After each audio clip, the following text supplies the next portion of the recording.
Boa noite, pessoal. Começando mais uma aula aqui do nosso estudo do livro Céu e Inferno, versão original.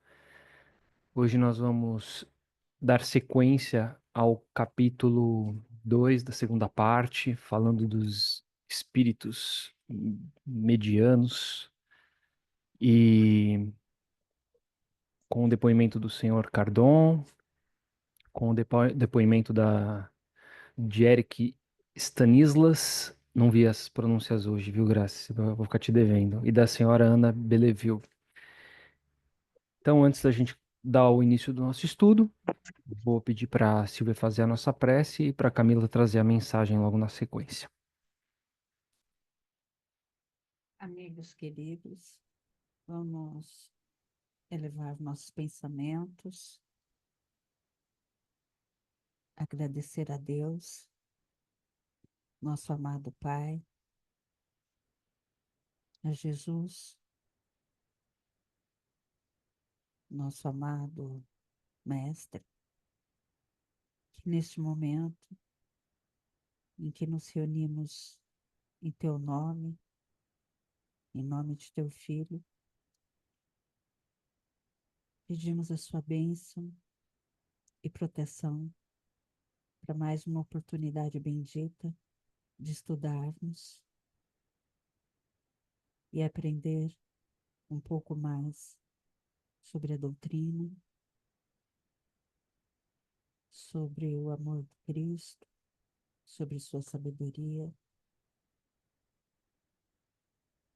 Pedimos que nos conceda, Pai, a sabedoria necessária para compreendermos todo o estudo a que nos dispomos fazer, tanto encarnado quanto desencarnados, ou em momento em que estamos repousando, e que a gente possa colocar em prática tudo que a gente possa, tudo que a gente aprende aqui em outros estudos. Que a tua luz ilumine os nossos caminhos, Pai. Que o teu amor possa aquecer os nossos corações e que nos guie em cada passo de nossa jornada. A todos nós aqui presentes, encarnados e desencarnados, aos nossos irmãos queridos que hoje não puderam estar aqui presentes, que eles possam sentir o nosso carinho, o nosso afeto, a todos os nossos irmãos em condições de vulnerabilidade, de incertezas, que a gente possa nos unir em amor, caridade, fraternidade. Pedimos a permissão para encerrar esse bendito estudo, que assim seja, graças a Deus. Obrigado, Silvia. Camila, tá por aí já para fazer a leitura? Sim, boa noite a todos. A mensagem que eu trouxe é do livro Espírito da Verdade, do Chico Xavier e do Valdo Vieira, por Espíritos Diversos. E o título da mensagem é Legenda Espírita. O cultivador é conduzido ao pântano para convertê-lo em terra fértil. O técnico é convidado ao motor em desajuste para sanar-lhe os defeitos. O médico é solicitado ao enfermo para a bênção da cura. O professor é trazido ao analfabeto para auxiliar na escola. Entretanto, nem as feridas da terra, nem os desequilíbrios da máquina, nem as chagas do corpo, nem as sombras da inteligência se desfazem à custa de conversas amargas, e sim ao preço de trabalho e devotamento. O espírita cristão é chamado aos problemas do mundo, a fim de ajudar-lhes a solução. Contudo, para atender em semelhante mister, há que silenciar a discórdia e censura e alongar entendimento e serviço. É por essa razão que, interpretando o conceito salvar por livrar da ruína ou preservar do perigo, colocou Allan Kardec no luminoso portal da doutrina espírita a sua legenda inesquecível: fora da caridade não há salvação. A mensagem é de Bezerra de Menezes.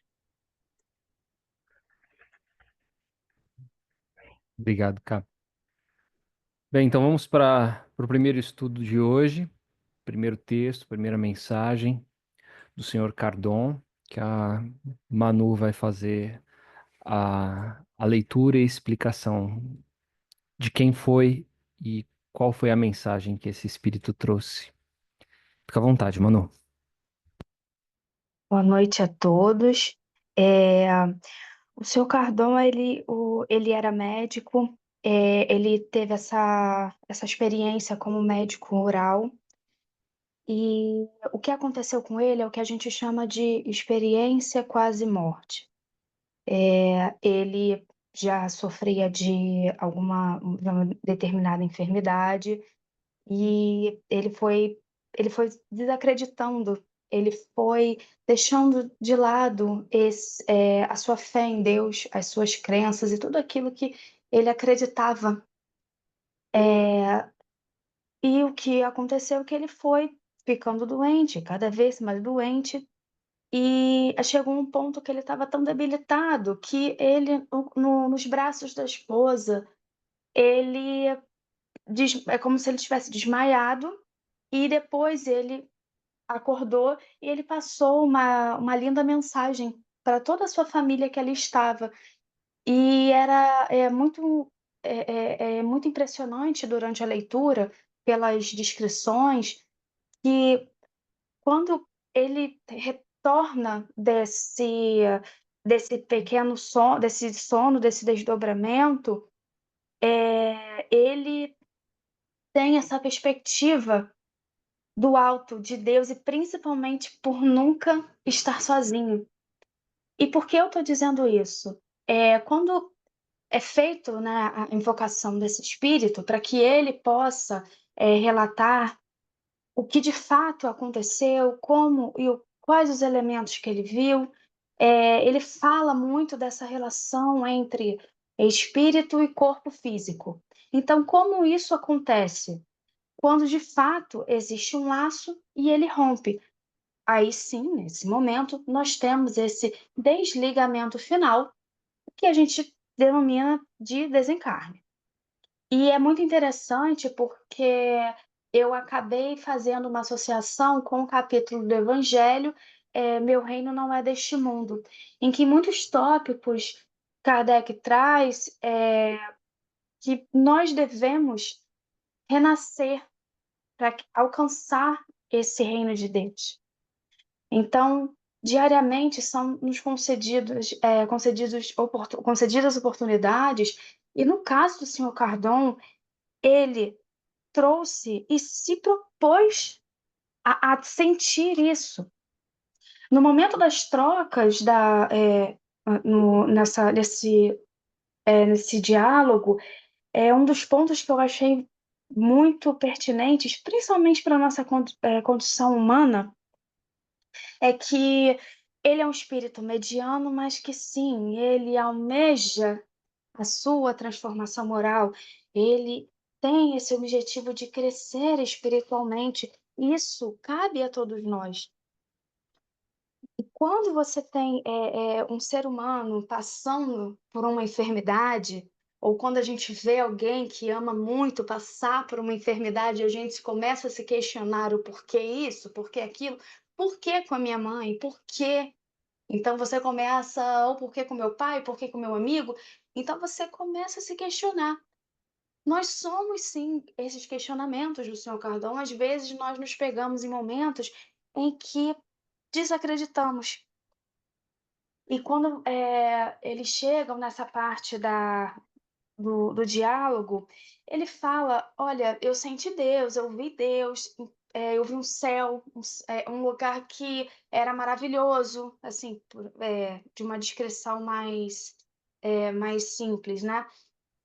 Mas ele vê, ele sente, ele é aquilo ali. aquele espírito. É muito interessante, a gente perceber também que as perspectivas dos espíritos mudam. Ele passou por essa experiência, graças a Deus, ele pôde, envolver a sua família, envolver os seus filhos em boas atitudes, bons pensamentos, falando para que a harmonia esteja entre eles, para que eles sejam autônomos, para que eles possam sustentar a sua mãe, para que todos sejam envolvidos nessa vibração do amor do Cristo. Ele é um espírito que, para mim, através desse estudo e também com todas as leituras e conhecimentos adquiridos durante o ano com vocês e com essa obra belíssima, eu entendo que nós temos a oportunidade, que não estamos sozinhos e que precisamos nos colocar dispostos a entregar o nosso coração ao Cristo. Quando o senhor Cardão se deu essa oportunidade, ele entendeu muitas coisas. Entendeu que ele precisaria de conhecimentos, entendeu que ele precisaria se melhorar. Então, é, é isso. A gente tem essa oportunidade, a gente vai fazer com que ela também aconteça através da nossa fé e do nosso amor. É isso. Valeu, Manu. Os que quiserem falar já vão se preparando aí para darem os seus pitacos sobre o texto.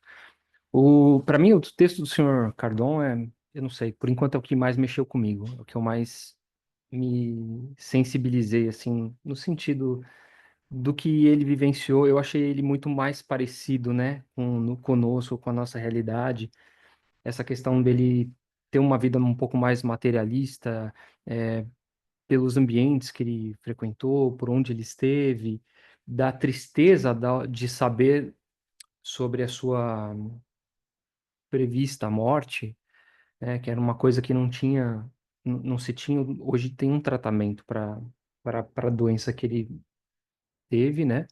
E só que no caso dele, além de não se ter o tratamento, apesar da doença continuar sendo incurável, é, fazia com que ele, como sendo médico, já entendesse o que ele ia passar e levando ele para uma tristeza mais profunda. Mas de qualquer forma, mesmo essa tristeza fez com que tivesse uma misericórdia, é, essa história toda, porque ele teve essa oportunidade de, depois de uma situação onde as pessoas achavam que ele havia desencarnado, né? A esposa havia achado que ele tinha desencarnado, ele volta e traz todo esse relato lindo, esse relato maravilhoso, que lá na frente ele explica até melhor, né? Que foi só um lapso que ele teve, que foi um lapso que ele teve, uma oportunidade que ele teve de visualizar aquilo que não era para ele naquele momento, que ele não estava pronto para aquilo naquele momento, mas para que desse esperança para ele, não só para ele, mas que ele transpassasse essa esperança para todas as pessoas que estavam presentes junto dos seus familiares naquele momento. E além de trazer essa mensagem de esperança, ela acaba também trazendo a questão da experiência de quase morte, né? Que era uma realidade que até recente, não explicada pela ciência, né? A gente tem, apesar de o termo ter sido proposto lá em 1896, e ainda assim, esse livro foi escrito bem antes disso, ainda ele, ele só foi, só agora, né, depois dos anos 1960, 70, que de fato se entende o que é essa experiência de quase morte. E a gente, claro, né, pode até pensar, mas pô, a pessoa vai e volta. E aqui dentro do lado espiritual, trazendo o lado espiritual, ele traz o que aconteceu com ele. E a gente também não pode colocar isso como uma regra. Mas no caso do senhor Cardon, ele teve a oportunidade de voltar ao ser evocado para contar, né? Por que que ele teve essa oportunidade, o que mais ele pôde sentir naquele momento, qual a importância de ter vivenciado esse momento e todas as questões que ligam às evocações depois, né, relacionadas ao próprio espírito, onde ele se encontra, o que que ele faz, né, o que ele está fazendo, e aí todo esse bate-papo acabou acontecendo na evocação, como acontece em quase todas, para eles também entenderem, a real situação daquele espírito.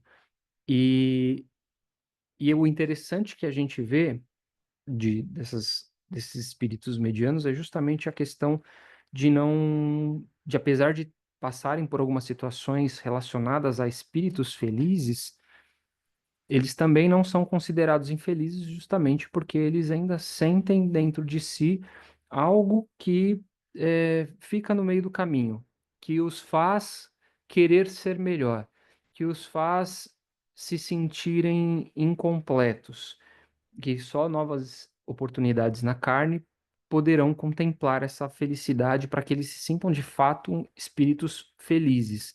Não que eles estejam infelizes lá onde eles estão, né, na erraticidade, nesses momentos de evocação, mas eles não estão plenamente satisfeitos com aquilo que eles apresentaram. Então, eles se sentem no meio do caminho nesse quesito. Então, assim, foi uma mensagem bastante forte, bastante bonita. E ele também ressalta uma questão que a gente falou bastante na semana passada, né? Relacionada à prece, de que para ele proporcionou emoções indescritíveis. Então, a gente não, mais uma vez, né, não consegue mensurar a força que a prece acaba tendo para esses entes, para essas pessoas conhecidos que desencarnaram aí para que eles consigam até com mais facilidade nesse processo, nesse caminho de transição, de auxílio, inclusive, dos outros espíritos, darem continuidade às suas propostas na erraticidade. Alguém quer falar alguma coisa?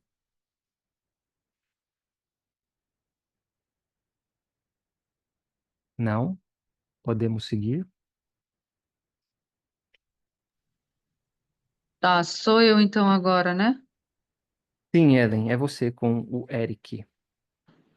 Tá, o Eric Stanilas, né? Falar.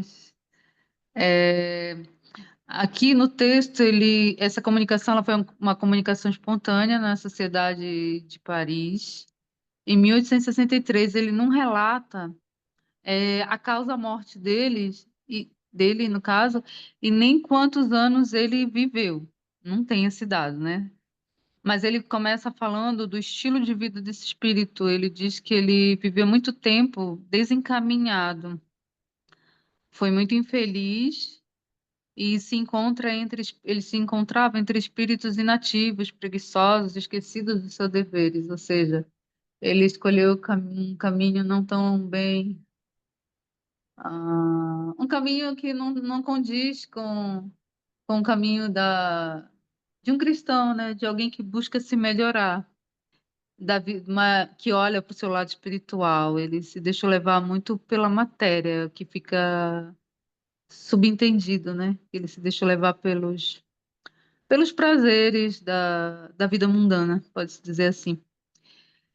Sobre o estágio de perturbação e adaptação dele, ele relata que seu sofrimento era tão intenso que ele não podia dimensioná-lo, né? Ele apresenta no texto. E as semelhanças, a questão do arrependimento, né? A vivência do arrependimento aqui, e esse arrependimento como início da cura espiritual, e o reconhecimento da misericórdia divina, a dor como aquela que apressa o chamado. Tem uma mensagem que eu gosto de ler que ela fala isso, que a dor apressa o chamado, o desobedecer das leis divinas, né? Porque ele escolheu um caminho que não era do amor, então ele trilhou o caminho da dor. né? E quando ele faz essa partida, essa passagem, ele tem essa consciência de que ele não aproveitou como ele deveria a vida, né? Mas ele fica, como tu falaste agora, ele fica feliz de saber que ele tem a oportunidade de recomeçar. Isso também traz uma felicidade para ele. Apesar dele. É o famoso momento de quando cai a ficha, né? A gente, na matéria, a gente sente de uma outra maneira, e se a gente não tiver desperto com esse olhar dos deveres morais mesmo que a vida nos chama, a gente corre o risco de perder a oportunidade do aprendizado. E quando a gente deixa a matéria, que é o que nos trava, que deixa a nossa visão como se estivesse conturbada, a gente não estivesse conseguindo ver as coisas de uma maneira nítida. Então, quando a gente se desprende dessa matéria que é pesada, a gente tem um olhar espiritual, a gente tem uma outra compreensão. Aí a gente vai dizer: nossa, perdi a oportunidade. Quando é que vai voltar no meu caminho de novo? Aí a ficha cai, né? Só que mesmo assim, com com arrependimento e essa consciência de que o Pai não deixa ninguém desamparado, e ele não quer a morte do pecador, né? Como diz a, a frase que está atrelada ao céu, o nosso livro que a gente está estudando, né? É o céu e o inferno, então não quer a morte do pecador. Então é uma nova oportunidade que surge para o Espírito, e essa nova oportunidade eles abraçam e agradecem imensamente, porque é o recomeçar. E aí ele fala, ele dá um conselho que ele diz que os homens bons, né, continuem constantemente se reunindo, aprendendo, por quanto a gente não tem a dimensão dos frutos que uma reunião séria, como aquela que ele estava, na Sociedade de Paris, produz para os espíritos que chegam ali para serem assistidos e auxiliados. E aí vem a questão das reuniões mediúnicas sérias, né? Porque o papel delas é justamente esse, de acolher, de despertar os espíritos que estão ali naquele nevoeiro. Acho que a palavra que eu queria ainda agora era essa. É um nevoeiro, né? Eu não consigo ter uma dimensão, eu não consigo perceber. Então é como se esse nevoeiro fosse passando à medida que eu vou escutando a mensagem do Evangelho, daqueles irmãos que estão reunidos ali, que estão vibrando pelo bem maior, que estão se doando de coração, e eu consigo captar essa energia de amor do Cristo, do bem-querer dos irmãos que se unem em prol desses espíritos que estão no seu momento de erraticidade, no seu momento de voltar para a verdadeira pátria espiritual. E aí eles acreditam, né, que eles têm a consciência da oportunidade que foi perdida, mas ao mesmo tempo têm essa também a consciência de que uma nova chance será dada. Talvez não da mesma forma, mas um novo caminhar recomeça. Então, isso é uma forma gratificante de saber que Deus acolhe aquele filho pródigo que retorna. A mensagem dele seria mais nesse sentido, foi o que eu observei. Alguém tem alguma dúvida? Valeu, Ellen. Eu acho que o ponto chave dessa mensagem, ela é curtíssima. A gente pode não dar nada para ela, mas ela tem coisas fantásticas no sentido do valor que tem as reuniões. E não estou falando só dos encontros mediúnicos, das evocações, como no caso eles estavam fazendo. Eu digo de uma maneira geral, num trabalho proposto no bem. A mensagem do Eric Stanislas é exatamente nesse ponto, porque ele deixa muito claro, primeiro, se eu não me engano, eu não lembro agora dos anteriores, posso estar equivocado nas aulas que eu não estive presente, mas ele é o primeiro que se manifesta espontaneamente. a maioria dos espíritos que se manifestam são por evocação, e ele não. Fazendo essa questão, essa manifestação espontânea, primeiro não se sabe, né, de fato, quem é o espírito e como vai vir essa mensagem. E a mensagem dele tem uma profundidade muito grande nessa questão da importância do trabalho desenvolvido em relação junto aos espíritos. Ele era um espírito errante que, ao acompanhar aquela sessão, aprendeu, compreendeu tudo que cercou os erros relacionados ao passado dele. Então, ele teve o despertar ali, naquele momento, junto naquela sessão, não sei se especificamente naquela, mas ele fez questão de trazer na sessão que foi com aquelas pessoas. Então, isso fez com que os seus olhos de fato se voltassem para ele, para Deus, e aí vendo esse novo despertar. Então, olha a importância que existe nos trabalhos espirituais, nos trabalhos que a gente realiza, nos evangelhos no lar que a gente realiza em nossas casas, os grupos de estudo, nesse momento que estamos conversando. Os espíritos que nos cercam estão em aprendizagem junto conosco. E eu acho isso tão fantástico quando a gente tem essa percepção. Eu acho tão fantástico porque eu tô aqui num quarto na minha casa, sozinho, falando para um microfone para algumas pessoas que estão dentro de uma sala de conversa. E para outras que possivelmente vão acompanhar, que estará no YouTube. Mas e os irmãos espirituais que estão aqui na minha casa? E os irmãos espirituais que estão na casa de cada um que está acompanhando esse estudo? E os irmãos espirituais que estarão na casa das pessoas que vão acompanhar esse estudo e também vão ouvir isso. Então, a gente não tem ideia da grandeza que é o trabalho relacionado à moral cristã e também à evangelização dos espíritos. Alguém que quer falar mais alguma coisa?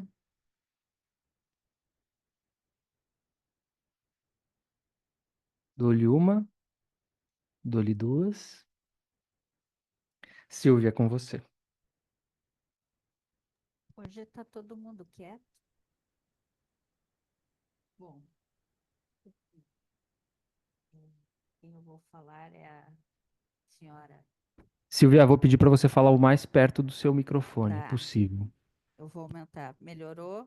Piorou? Ainda tá baixo, bem baixo. Melhorou? Agora sim. Então, vamos lá. Quem eu vou falar é a senhora Ana Belleville. Belleville. E ela é uma pessoa muito jovem, ela é uma senhora jovem, ela é uma esposa dedicada, espirituosa, muito inteligente, demonstra que ela tem grandes qualidades morais, ela possui uma força de caráter, mesmo diante das adversidades mais críticas, e ela não guardava rancor pelos que a cercavam, e ela estava sempre pronta a ajudar. E isso demonstrava uma elevação moral muito grande. E ela faleceu aos 35 anos de idade, de uma enfermidade que ocorreu devido a um acidente e que a deixou acamada por 3 anos. E nesses 3 anos, ela enfrentou dores intensas, com coragem, com resignação. E nesse período, mesmo preocupada com a família, ela não demonstrou medo da morte. Ela lutava pela vida por amor aos filhos. E ela sentia a necessidade, o desejo de ampará-los. E ela era espírita. Ela possuía uma fé inabalável, uma fé forte. ela tinha um caráter íntegro e ela acreditava na espiritualidade e na continuidade da vida além da morte. E mesmo tendo algum conhecimento do espiritismo, nem que fosse superficial, ela, nesse momento da enfermidade dela, ela não deu grande atenção a esse fato. Ela estava mais preocupada com a, a questão dos filhos. Então, embora ela tivesse essa característica e bondade, de generosidade, seus pensamentos eles estavam sempre ligados à existência material. E os últimos 3 meses de vida dela encarnada, ela, ela piorou.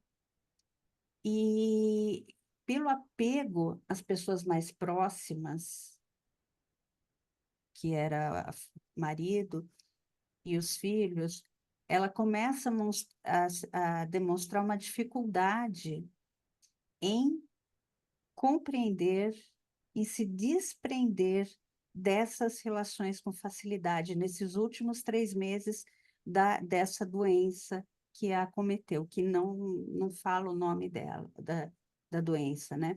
E Ana, ela viveu esses momentos de inconsciência que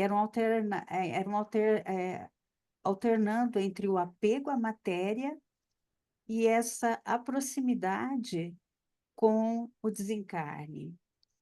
E ela vem falar, né, que Ana revela, ela mostra esse apego aos filhos e a vontade de continuar cuidando deles. E isso retarda o seu desprendimento espiritual. Esse vínculo emocional intenso e a dificuldade de romper com o corpo físico prolongou a agonia dela.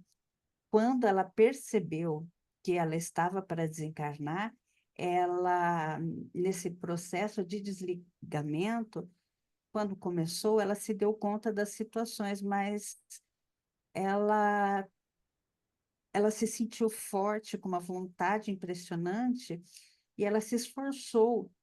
E ela conseguiu, nesses últimos 3 meses de grande dificuldade, ela recobrava a consciência. E é notável, né, que a gente nota que mesmo em meio a esse sofrimento todo, ela conseguiu prolongar a sua existência no corpo físico por mais esses 3 meses. E aí demonstra essa determinação e esse profundo laço que ela tinha com aqueles que ela amava. E aí, nesse ponto, eu faço uma pausa para trazer a orientação de São Luís.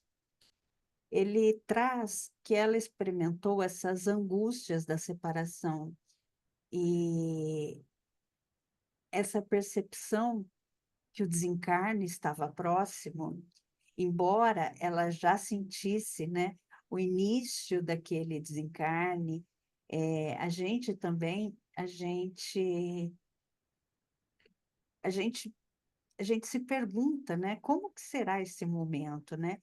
E quando chegou esse momento, mesmo ela tendo consciência do espiritismo, ela, ela teve essa consciência um pouco obscurecida. E a doutrina ela nos traz esse ensinamento, né, de que nós já vivenciamos inúmeras indas e vindas, quantas vezes a gente já deve ter nascido ou desencarnado, né? Muitos nascimentos e mortes, e mesmo que a gente tenha esquecido dessas experiências anteriores, né? E aí, quando esse processo de desligamento começa a acontecer, ela se dá conta da situação, ela, no meio de todo aquele sentimento, daquele sofrimento, ela ganha força. E isso contribuiu para prolongar sua agonia, porque ela estava terminal, né? Ela estava numa situação de muita dor. Então, prolongou-se a agonia dela. E o São Luís, o Espírito São Luís, ele ainda fala que o espírito, através de sua vontade, ele pode mobilizar o fluido vital e prolongar a existência no corpo físico. Mas esse prolongamento, esse esforço, ele não ocorre por acaso, mas não é uma necessidade, é um mecanismo alinhado à necessidade do espírito, mas tem uma permissão divina. Então, no caso da Ana, a sua vontade de permanecer para cuidar dos filhos e cumprir aqueles deveres familiares contribuiu para que ela tivesse essa extensão de 3 meses. Mesmo estendendo a agonia de um corpo físico que estava indo para um desencarne, né? E São Luís, ele vem alertar que essa suspensão, ela é temporária e limitada. Isso não quer dizer que não pode ir além do que é permitido pelas condições do corpo físico, né? Nós temos as limitações ou pelos desígnios superiores. No caso da Ana, a gente volta a falar, a sua resistência a esse desprendimento, ela foi motivada pelo um apego à família, prolongou o sofrimento, mas também serviu como uma forma de expiação, de aprendizado. E essa orientação de São Luís, ele traz que se a Ana tivesse aceitado com mais serenidade o processo de desligamento, talvez o seu prolongamento, o seu sofrimento, ele tivesse sido menor. O que nos leva a refletir, a confiar nos desígnios divinos e se desapegar da matéria? Pode aliviar o nosso sofrimento e facilitar a nossa transição para a vida espiritual. Então, esse prolongar é um pedido, é um julgamento que muitas vezes é feito por nós, espíritos, e não reflete necessariamente uma necessidade espiritual. E essa extensão que a Ana teve, ela foi uma concessão divina, mas não é uma regra. Ela é uma concessão divina, mas não é uma regra. Então, São Luís e o estudo nos traz que ele ocorre de forma excepcional. Essa suspensão temporária para que o espírito conclua essa missão importante ou enfrente uma provação é uma condição excepcional. Então, ela resistiu ao desligamento para dar uma orientação ao marido e aos filhos. E aí é outra pergunta, né? Isso é um mérito? Esse amor maternal? Mas será que realmente isso era indispensável? Então, essa resposta, ela começa a apontar para a necessidade da gente lembrar que nós somos espíritos imortais. E nós podemos ajudar aqueles que a gente ama, aqueles que estão aos nossos redores, ao nosso redor, aos nossos irmãos, tanto na vida terrena quanto na vida espiritual. O apego excessivo à matéria ou às pessoas, ele pode atrasar esses processos de desencarne. E a Ana, e aí ela traz 3 comunicações. Uma que é feita logo no dia seguinte, após o desencarne dela, é o tempo das comunicações. Outra foi concedida após 1 mês do desencarne e outra após 6 meses.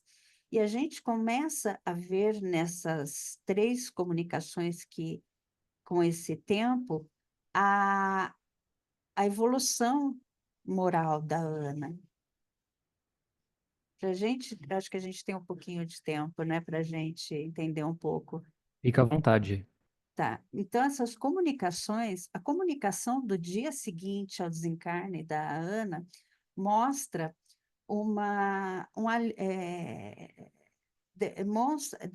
demonstra o alívio da Ana por ter deixado o corpo, porque ela estava num corpo que estava em sofrimento, mas ela ainda sentia os reflexos daquele sofrimento vindo até o momento do desencarne.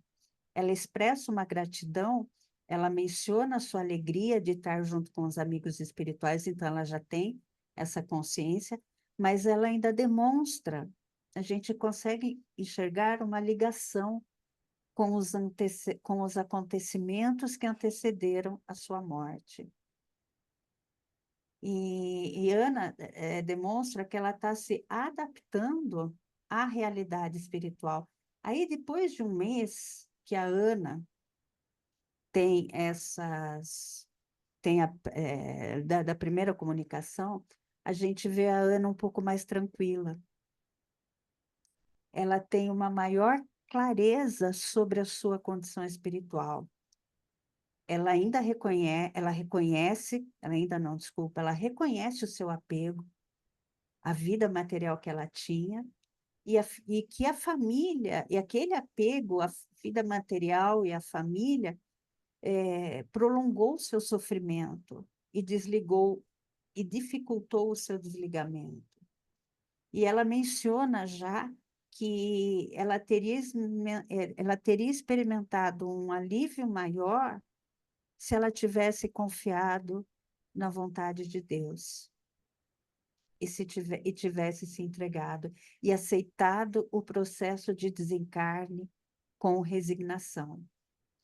Então, a Ana, ela mostra nessa segunda comunicação um progresso espiritual. E ela começa a compreender as lições da sua experiência e a refletir sobre os erros do apego.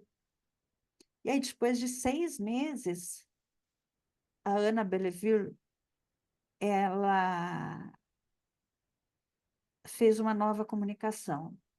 Aí ela já apresenta um maior despreendimento das questões materiais e a visão sobre a experiência e o sofrimento se tornou mais ampla. Ela sente que nem o caso anterior, ela sente gratidão pelas preces e ela destaca, ela traz o aprendizado que ela teve através do processo de desencarne dela e a evolução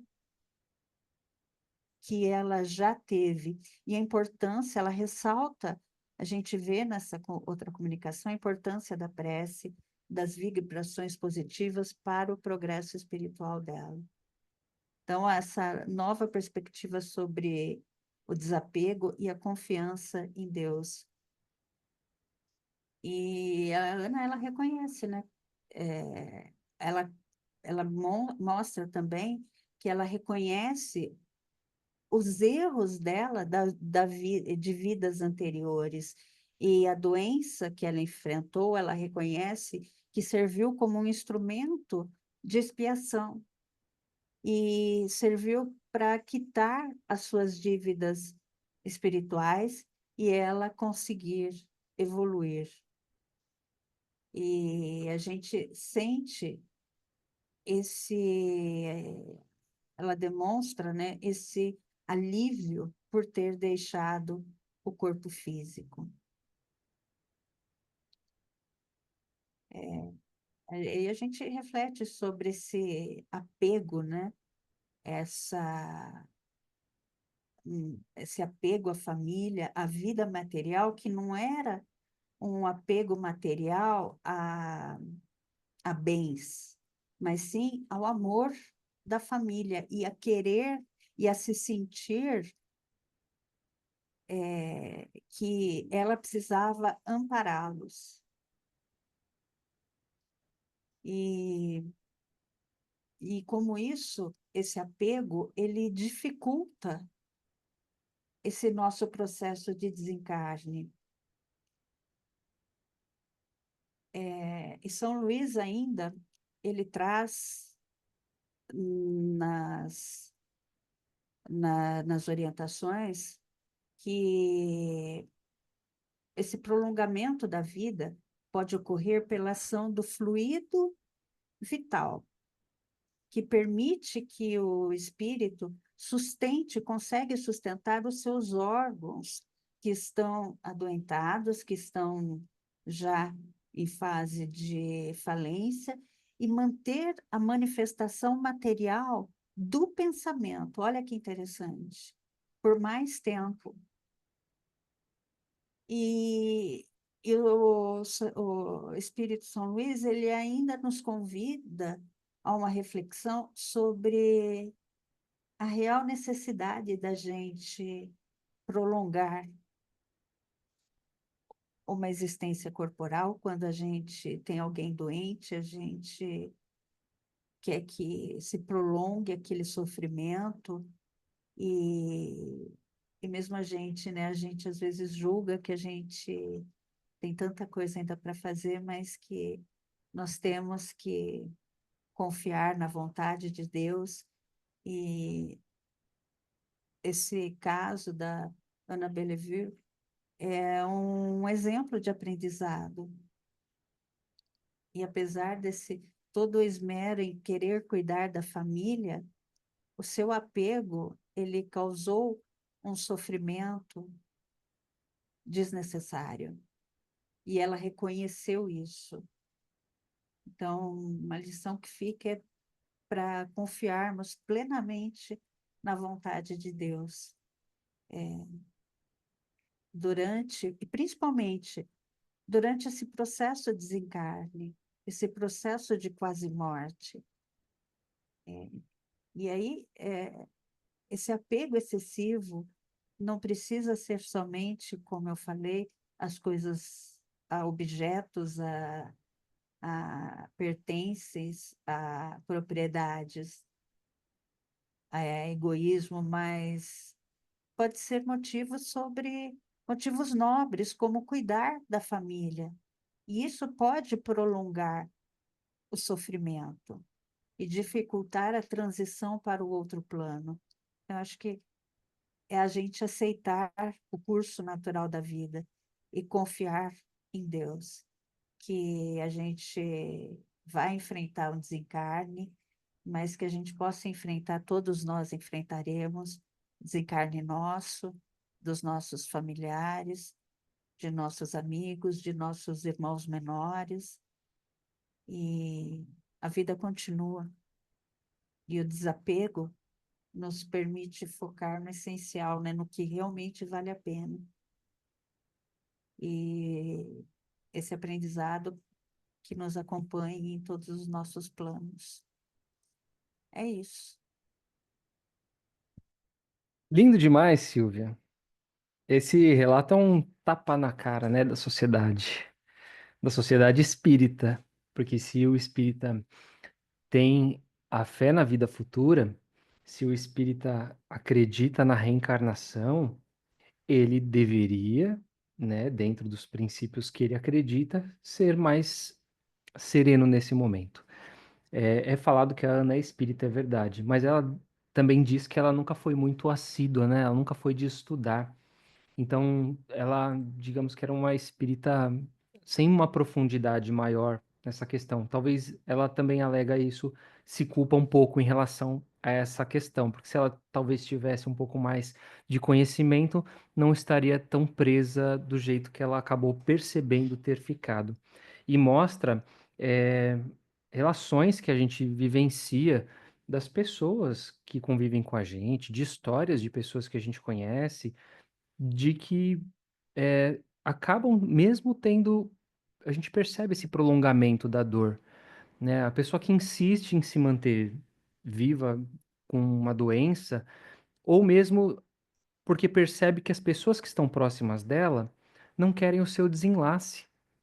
E aí ela, assim como a Ana, né, acabam sentindo essa dó de abandonar, essa pena da pessoa que fica e acaba, é, por esse esforço, ficando um pouco mais. É claro que, como disse o espírito de São Luís, tem toda uma questão de necessidade, merecimento e também de uma punição, entre aspas, né?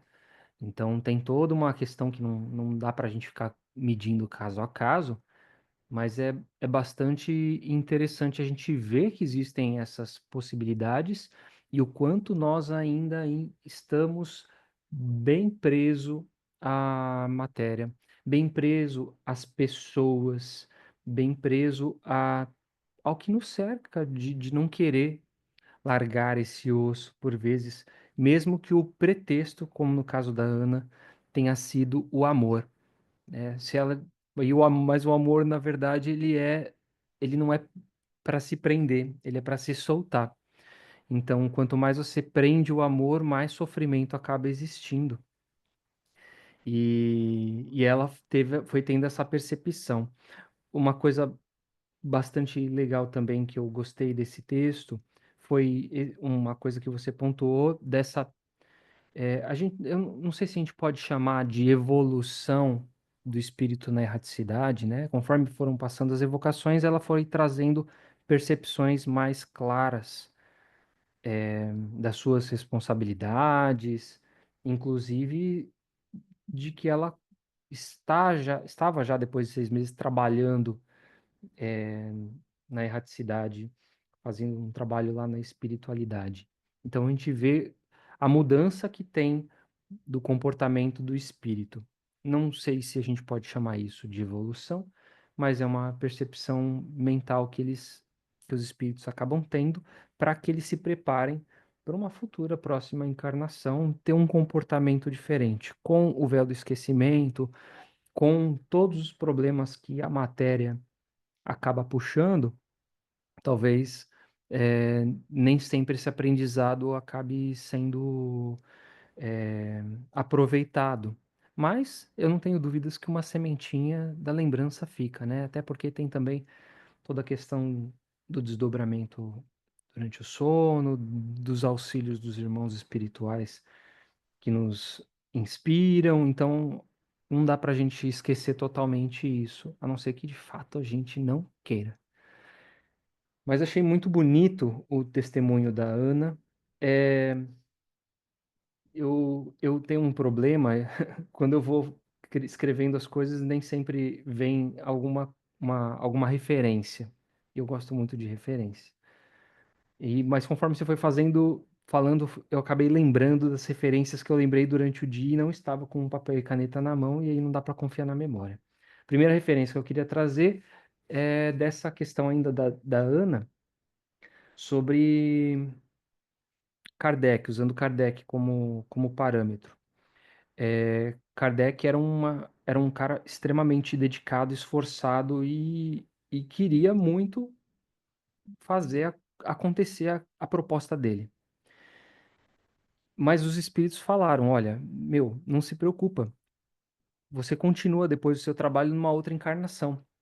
E assim o fez. Se Kardec tivesse proposto, se esforçado um pouco mais, ou pedido a orientação, né, ou pedido essa moratória, digamos assim, para que ele fizesse mais alguma coisa, ou o trabalho talvez não tivesse, poderia ter desandado, ou então talvez não fosse ele o continuador, né, ou não teria vindo continuar esse trabalho.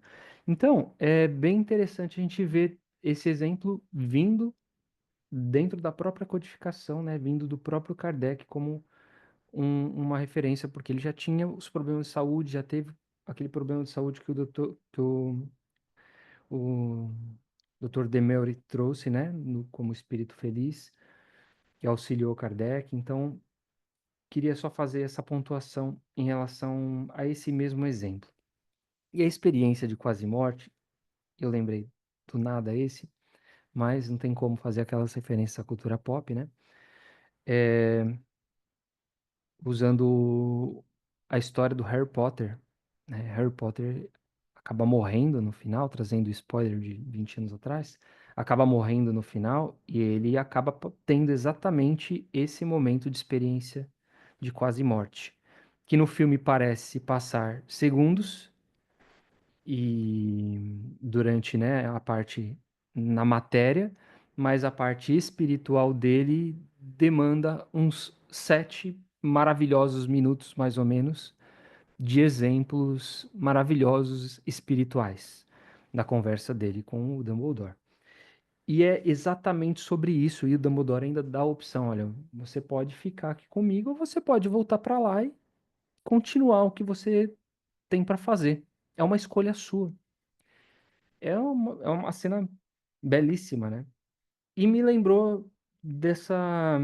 Me lembrei dessa cena após o texto do Sr. Cardon. Então, só para a gente fazer as analogias mesmo, não precisamos nos aprofundar nessas questões, mas é só para a gente poder mesmo fazer uns comparativos. Alguém quer trazer alguma fala? Alguém quer complementar alguma coisa em relação aos textos de hoje? Alguma pontuação que nem eu que tenha esquecido e que queira fazer? Grace, Hoje está com o Senhor. vocês estão muito quietinhos hoje. Semana passada vocês estavam todos faladeiros.